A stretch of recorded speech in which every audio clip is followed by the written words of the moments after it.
Get ready, my soul. Can you feel a sense of anticipation? A palpable sense of being called deeper? How many of you have had any kind of trial or test lately? All right, that's about 12 of us. Let me ask again. How many of you have had any kind of trial or test or challenge lately? How many of you have had just some kind of great joy or celebration lately?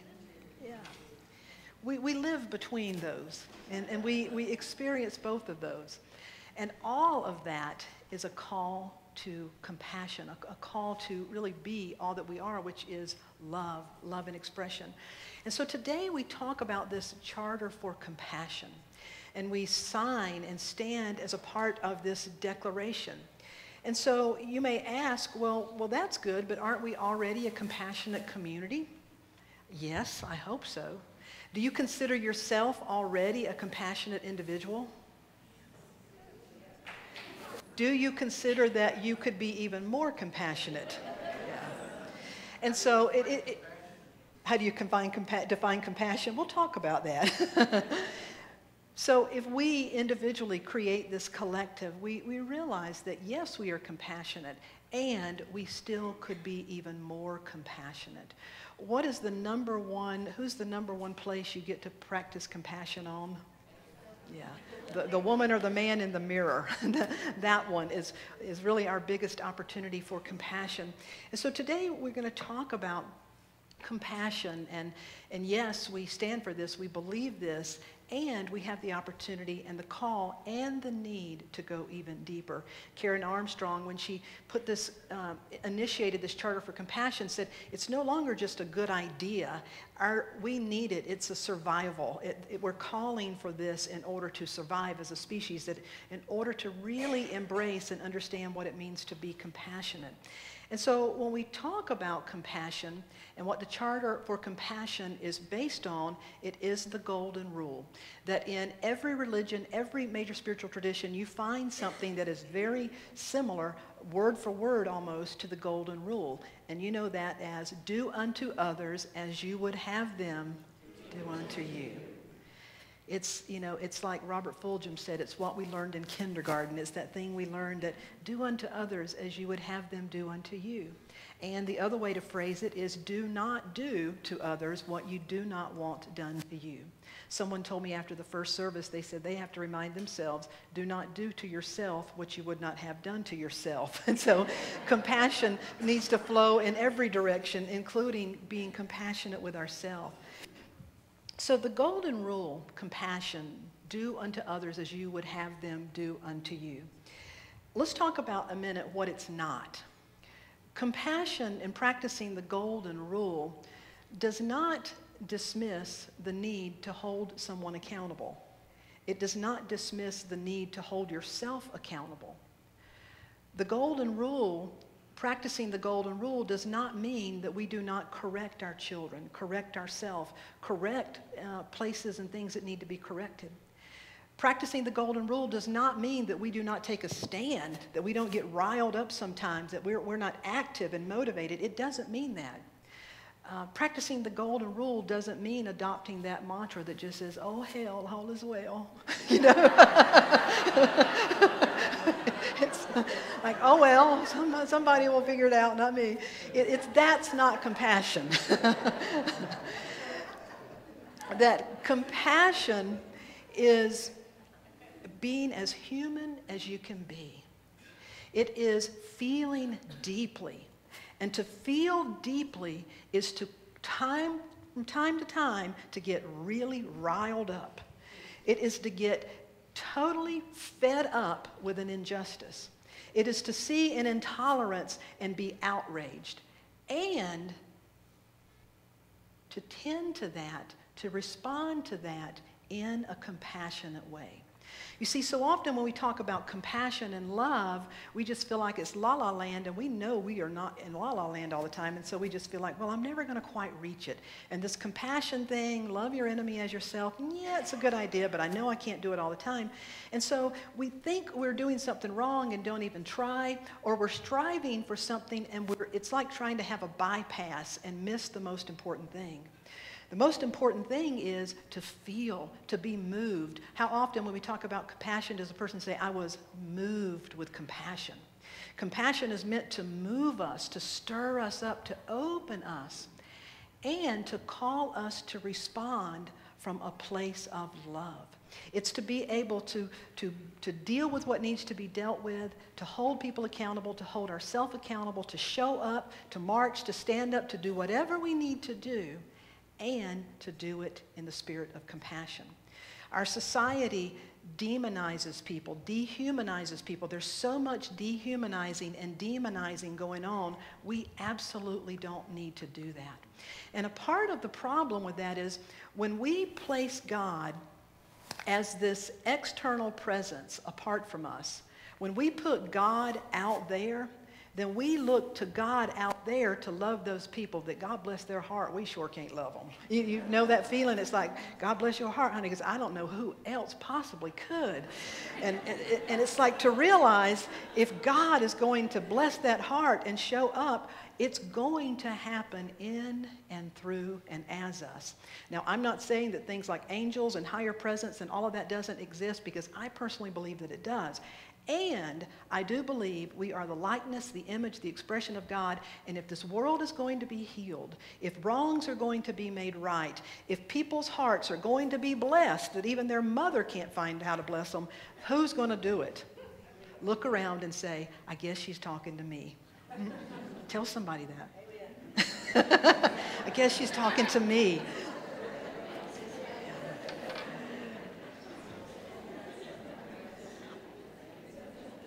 And so that's what compassion is. And it's easy to recognize compassion. We all resonate and are drawn to those people that are compassionate. I was blessed to know 2 grandmothers and 1 grandfather, and they were all compassionate. You know, I just remember my grandmother was part Native American, and she was this little woman, and she was as big around as she was tall. But being in her lap when you were a kid was like being in the lap of God. I mean, she made biscuits and could share love like nobody else on earth. And that just compassion oozed from her. We all know what that feels like. And it's easy to be compassionate towards our family, those people that vote like we vote, those people that look like we can accept. It's easy to be compassionate to the helpless child or to the feeble individual. It is not so easy to be compassionate to those that push our buttons, to those that stand for something we are adamantly opposed to. And not only do they stand for it, they scream for it. I mean, you know what I'm talking about. And, you know, statistics show that it's also more challenging to be compassionate to people who are affluent, people who have a sense of expectancy or they deserve more, people who may feel better than. It's hard to be compassionate. And so it's normal. Some people, it'll be easier to be compassionate. Some people, it's not as easy. But that's why the scriptures exist. That's why the scriptures say, it's easy to love the ones that love you, but I say unto you, love your enemy. What? I say unto you, love those that would persecute you. What? I say unto you, love those that would do wrong against you. What? Well, that's in the scripture. And so when Jesus began to talk about these things, and the people that followed him, I think, were totally baffled. They're like, you know, there's something going on with this guy. He's really radical, but it makes no sense at all. And so one day, as the story goes in Luke, some of them are asking him, they said, listen, now I'm paraphrasing this just a little bit in case you want to. They said, okay, in our Hebrew tradition, we have over 600 laws we're supposed to keep. Some say, eat this, don't eat this. You can socialize with this person, you can't this one. You can go here, you can't go here. You have to do this day and don't this day. The priest literally wore robes with 600 and something tassels on them to help them remember all those laws. And so the people said to Jesus, well then, okay, distill it down. What is the law? What are we really supposed to follow? And he said, to love the Lord your God with all your heart, your mind, your soul. And the people probably said, oh yeah. And to love your neighbor as yourself. Huh? And so one bright person said, exactly who is my neighbor? I mean, how far do you extend this love thing? How far? Tell me, is it miles from my house? Because I can move. I mean, is it another country? Because I can move. Is it, I can go to an ashram? Just tell me, how far does this love your neighbor thing go? And so, as Jesus so often did, he told a story. And the story is found in Luke. And he said, there was a man traveling down the road, and the man was robbed and beaten and left for dead. And along coming toward the man was a priest. And as the priest approached the man who had been robbed and beaten and left for dead, the priest crossed to the other side of the road and kept going. Now, today, if you heard that someone was robbed and beaten and left, and you heard a clergy member cross the road, you would say, that is horrible, because you would think, well, a clergy member should stop and help. Well, the priests in that time were different. The priests were, remember, in that time, in that belief, they were God's representative, and that God in that time didn't deal with dirty things. And so the priest had to go through a ritual, had to be clean. And so if the priest had have got his hands bloody or dirty, he would have had to gone and made atonement, which would have been several days. So he could not have gone to the temple to perform that important duty. So the people in that time would have understood, yeah, that makes sense. The priest keeps going. So then the story says, and so then next comes a Levite. This is a man from the tribe of Levi, one of the 12 tribes of Israel. The audience would have understood. The Levite also comes and sees the man, also crosses over and keeps walking. Again, that audience would not have been shocked because the Levites were the ones who took care of the temple. They worked in the temple, they made music in the temple, they may even clean the temple, but everything they did had to do with the temple. And because of that, they also needed to maintain their cleanliness. So that audience would have understood, well, of course, these things were more important than the person lying here. Now remember, this is all in response to the question, well, who is my neighbor? Who do I have to love? Then the next person that Jesus introduces in the story is the Good Samaritan. The Samaritans were the half-Jews, the half-breeds at this particular time. I always want to say that when I refer to Judaism historically, I'm not referring to what we're talking about today, so don't take it and apply it today. But in that particular time, the Samaritans were the ungodly. They were the dirty, they were the outcast, they weren't allowed in the temples, they weren't allowed in places to worship. And so when Jesus introduces this character, it's sort of like saying Oral Roberts was down and a drag queen came and picked him up and saved him. I mean,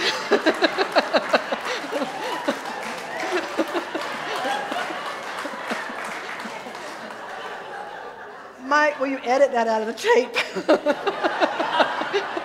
That just stays among us. But you get the point. It's like, to some people, it would be ridiculous. To some people, that would be like, what? You know, that's the person you're going to put in the story? And so when Jesus says the Samaritan, something profound happened. Now, this is when that audience are like, what? That makes no sense. The Samaritan is the one that stops. But not only does the Samaritan stop, the Samaritan stops, takes care of the person, puts him on his own mule, takes him into town, places him in an inn, and says, take care of him, I'll pay the tab. Now what that represents is a person who did not have to stop, who wasn't expected to stop, who most people believed could be of no help. It was that person that Jesus cast in the light of compassion. See how dynamic that is? That he cast that person as the one that demonstrated compassion and takes this man and goes over and above the call of duty. Not only does he kind of tend to his wounds here, he carries him on his own animal. He takes him to an inn. He spends his money. So he makes the dramatic point that he went over and above. He took personal responsibility. He treated this stranger as if he would have treated his mother or his daughter or his son or a person of his own household. And so that's the way that he ended the story. He said, so who do you say, who is your neighbor?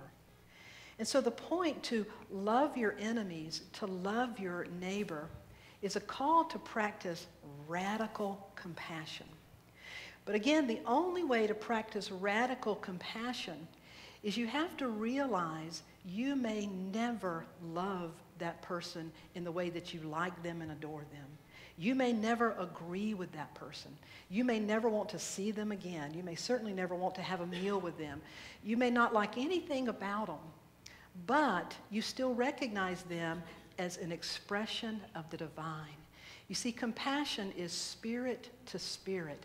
Compassion remembers our spiritual wholeness. And compassion is able to separate, I don't agree with your opinions, I don't agree with your stand, I may even need to do something to stand for something else. And I can do all those things and still keep my heart open. I'm not going to dehumanize you, and I'm never going to demonize you. Can you see how powerful that is? But as long as God is outside of us, then we expect God to take care of those people. Just like the first two did. Well, I'm going on to do my duty. God will have to take care of them. This story demonstrates that we're all meant to be that God in expression. And so the first thing that it does then, of course, is cast the Samaritan in a positive light. And that's our first how-to, is to learn and to remember to cast one another in a positive light. Rachel Naomi Remen, who's a doctor, a great writer, Kitchen Table Wisdom is one of her most popular books, fabulous book. She tells a story that her grandfather told her. And I believe it's a powerful story when we think about what does it mean? How do we cast every person in the light? She said, at the beginning of creation, the light exploded and was shattered into countless pieces. It lodged itself as shards and sparks of light into every fiber and aspect of creation. Our job is to look for this light, to point at it, to gather it up, and to reunite creation in so doing. Isn't that a beautiful story? That the light expresses itself, there's a shard, a spark of light in all of creation. And so compassion is always being able to see and acknowledge the light within you. And if healing is ever going to take place, that's what it's going to take. Because then you can still disagree. You can still stand and believe in something different, but you don't dehumanize and you don't demonize. You still recognize and honor you are a spark of divine light. And I just happen to believe that the more and more that starts happening, I think our differences are going to get less and less pronounced. I think there'll never be another war in the name of religion. If we begin to stand and practice compassion, how could there be a war in the name of religion? And I truly believe the days of that being justified and allowed are beginning to happen. I'm going to show you a short video again in just a few minutes that I believe demonstrates that powerfully. So the first thing this teaches is for us to cast one another in a positive light. I remember when I was just learning to drive. I was 15. I had my driver's permit, did not yet have my driver's license. And one night it was just my father and I. And so he let me drive home. I grew up in eastern North Carolina, lived out in the country, so it was dark, not a lot of cars, not a lot of light. But my dad let me drive the car home that night with him sitting in the passenger seat. So as we're driving home, this oncoming car comes with bright lights. So I reached over and I dimmed the lights. Now, I just aged myself. How many of you remember that? Is there anybody in here that never has driven a car with the dimmer switch on the floor? There are some of you. Well, it did exist. Years ago, there was no such thing as up here. The way you dimmed the light, there was this little metal button on the floor, and you had to kind of stomp it a little bit. It was a real action to dim the lights. So I'm driving down this country road, and this oncoming car has bright lights. So I reach over, and I click, and I dim the lights. The car does nothing. So I click, click again. The car does nothing. So I said, fine. And I click it, and I stomp my lights on bright, and I'm driving. And my dad said, don't do that. Adjust your lights so at least one of you can see. Isn't that powerful? Now, I've never forgotten that, because in that moment, something in me resonated. I knew that it was far more than a driving tip. And by the way, it's a great driving tip. Always dim your lights so you're not blinding the person that's heading straight for you. Huh? Pretty good idea. So But think about it spiritually. How often you say something that irritates me, so it's like, I'm going to shine my stuff in your face too. And neither one of us can see. And so that message of adjust your light, that always be willing to make the adjustments. That's what Jesus meant in the teaching when he said, get what is in your own eye out first. Don't ever try to show up for something when you can't see. Make sure you can see straight. And to see straight is to be able to cast the other in the light. Always, every time, no matter what, from this day forward, we don't have an excuse. There are no exceptions. Even those people that God bless their heart, nobody seems to know how to love. We have to find a way. We get to find a way to, what? Cast them in the light. To cast them into light, to recognize and see that shard of light. And so the first part of that is to do that, to seek diligently, to always cast them into light. And that begins with an intention. All things begin with the intention and desire. There's nothing greater than the desire to be a loving presence. Because if God is love and we are love, then to be a presence of love is the greatest desire. It's the greatest intention you could align yourself with, to be a loving presence. And so as we hold one another, cast one another in the light, a positive light, the presence of light, is then what the person, this Samaritan, did. Jesus cast the Samaritan in the positive light. Spirit cast all creation in the positive light. But it's up to us to then broadcast that light. You see, all of us have been cast in the light. The light is created. We are the image and likeness of the light. But the story shows that we then have to show up as the light. The Good Samaritan was the one that could broadcast the light, could take action, could step out and be a loving presence in action. Not just a good idea, not just a warm and fuzzy thought, but literally an inconvenience in the name of compassion. I think that we're being called to perhaps allow ourselves to be inconvenienced a little at a time in the name of compassion. And what will flow forth through us will be such a blessing. In time, we'll never consider it an inconvenience. When I was in Hawaii, I met a woman, her name is Emma Very. She's a well-known opera singer, and she lived on Maui and would sing at the church from time to time. But her mother was Nana Very. Nana Very lived at the same time Ernest Holmes did, and Nana would travel from Hawaii to California to study with Ernest Holmes. They did some work together because she saw that the ancient Hawaiian teachings and the New Thought principles were one and the same. And she wrote a beautiful book titled Change We Must. And Nana, it was a kahuna, a healer, a great, powerful presence of love and light and compassion. And she said what really set her on the track of compassion was when she was a little girl. When she was a little girl, Nana was at her grandmother's house. And this was years ago in the true ancient Hawaii. And it was a rural area. They didn't have a lot to eat. They ate the things that they could grow. And so food was precious. They ate fish which they could catch, animals they grew, and food that they would grow. Well, one day a stranger, the Hawaiian word for stranger is malahini. And she said one day a malahini was walking up the road and came into their yard and went to the house. And her grandmother invited the malahini, the stranger, in. And the grandmother prepared a great plate of food and let the stranger eat all the food he wanted. Well, the little kids couldn't always eat all the food they wanted, so after the stranger left, little Nana ran up to her grandmother and said, "Grandma, why did you give that stranger our food?"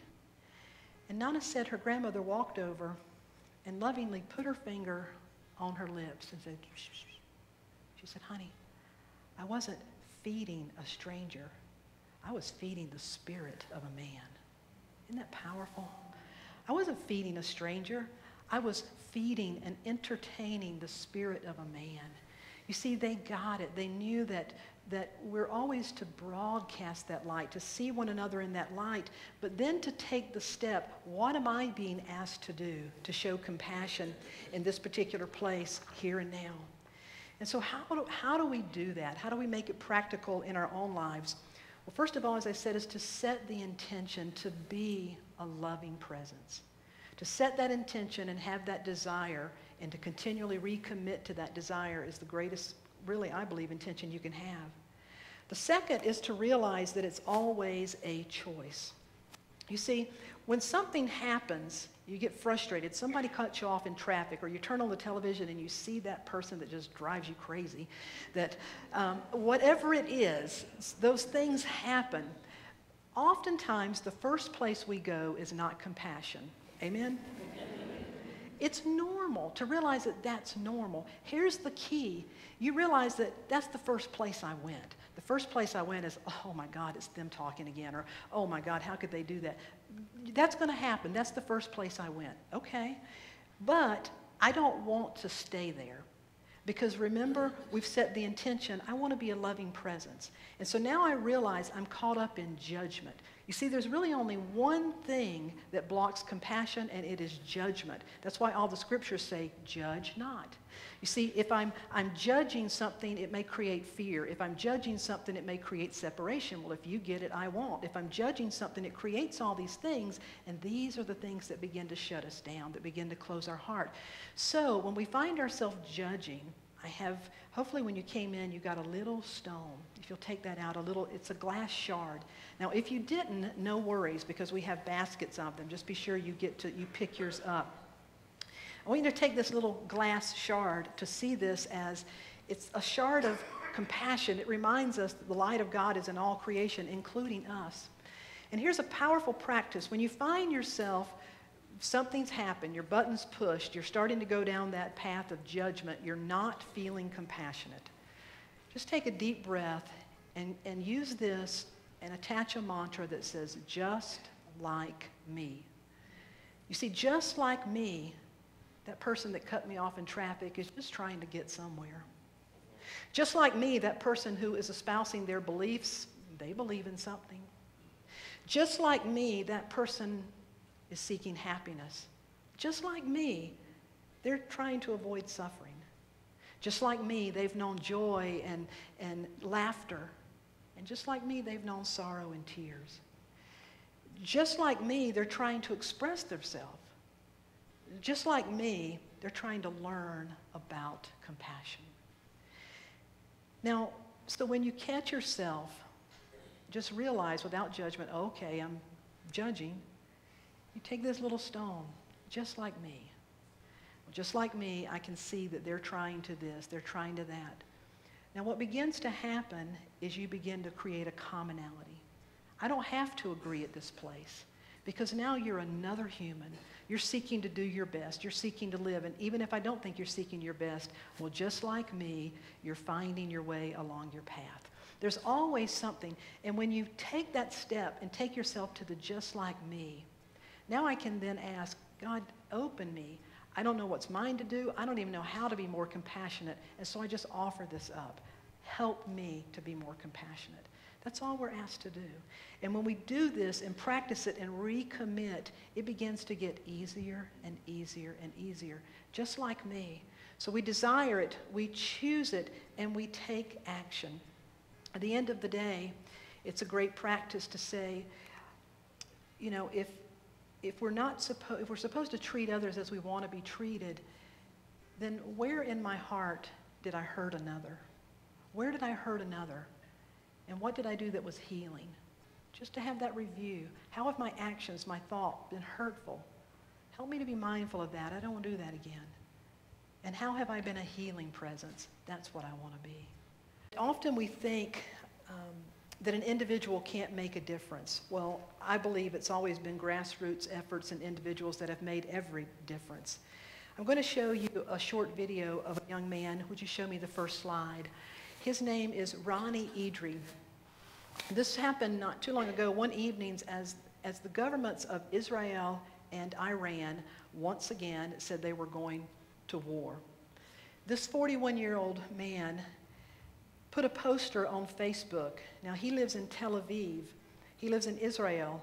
But he sent this poster to the country that his country was supposed to go to war with. And he said, Iranians, we will never bomb your country. We love you.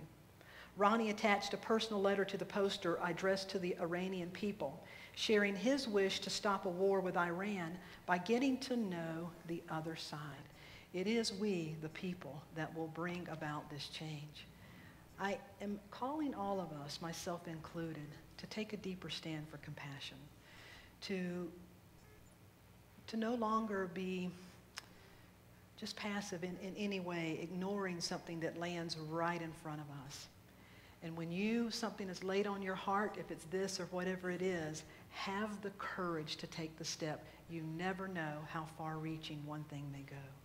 I want to lead us into a meditation with a song that says, "You are the face of God. I hold you in my heart. You're a part of me. You are the face of God." You are the face of God. I hold you in my heart. You are a part of me. You are the face of God. You are the face of God. Sing it out. I hold you in my heart. You are a part of me. You are a part of me. You are the face of God. And to hold this glass piece of light, to hold your hands together, and if you don't yet have yours, just to hold it because you will.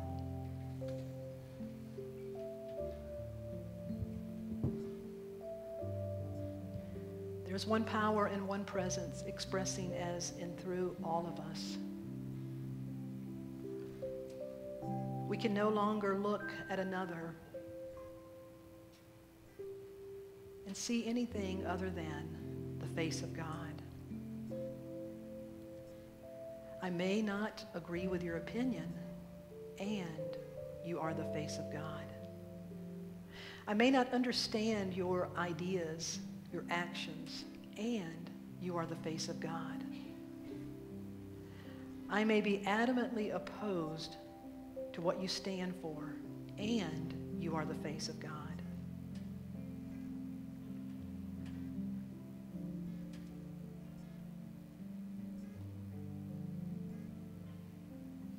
The one light has cast us all into that role of the image and likeness of God. No matter what anyone else has ever said or called you or thought of you, or whatever you may have said or thought of yourself, you have been already cast in that role. You are the light. You are born of love, of compassion.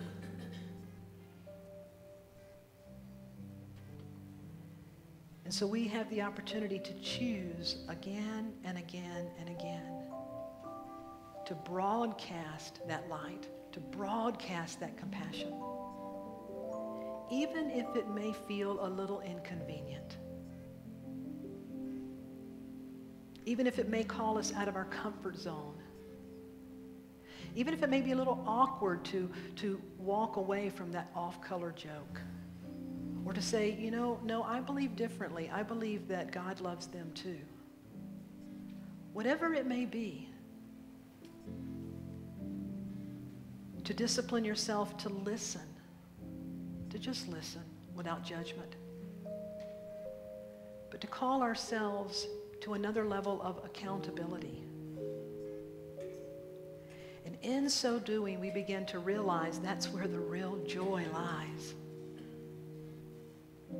That what at first may have seemed like an effort is really an opening to discover so much more that we never even knew was possible. We join together individually and collectively to be compassion, to be a community where there are no exceptions. All are cast as the light and image of God, no exceptions. And to hold ourselves to that calling, to our highest potential. And in so doing, all heaven begins to break loose. It cannot be otherwise.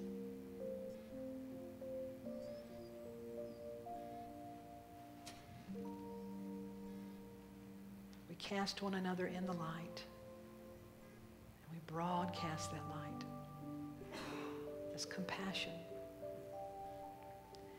In this sacred space, I ask you to call into your awareness those that you are holding in prayer, and perhaps those that you may have difficulty holding in the light. And just lovingly speak their name into this sacred space.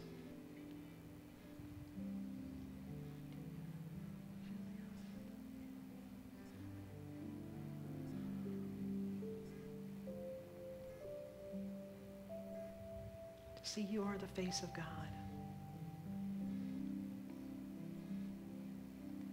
I want you to bring to your awareness the political candidate that you are not planning to vote for. And just hold that face in front of your eyes.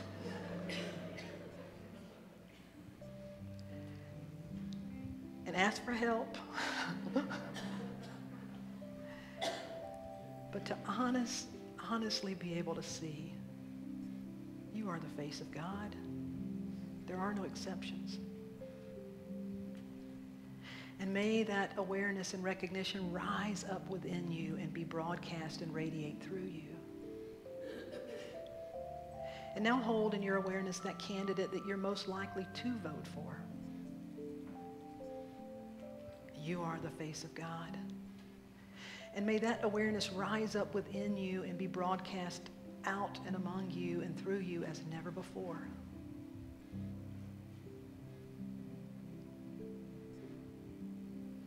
And to pick a place around this world or an individual that may not know they're loved. And just to hold an image of a face. Stranger, you are the face of God. And may that awareness rise up within you and be radiated from within you. And now imagine that you are looking in a mirror, and there's your face. You are the face of God. And may that awareness rise up within you and radiate from you as never before.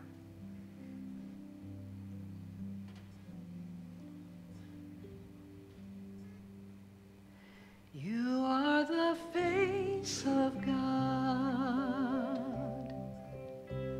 I hold you in my heart. You are a part of me. You are the face of God. Open your eyes and just look around a little as you sing this. You are the face of God. I hold you in my heart. You are a part of me. You are the face of God. I invite you to stand and join a hand near you. To allow yourself to be united in the spirit of compassion. You are the face of God.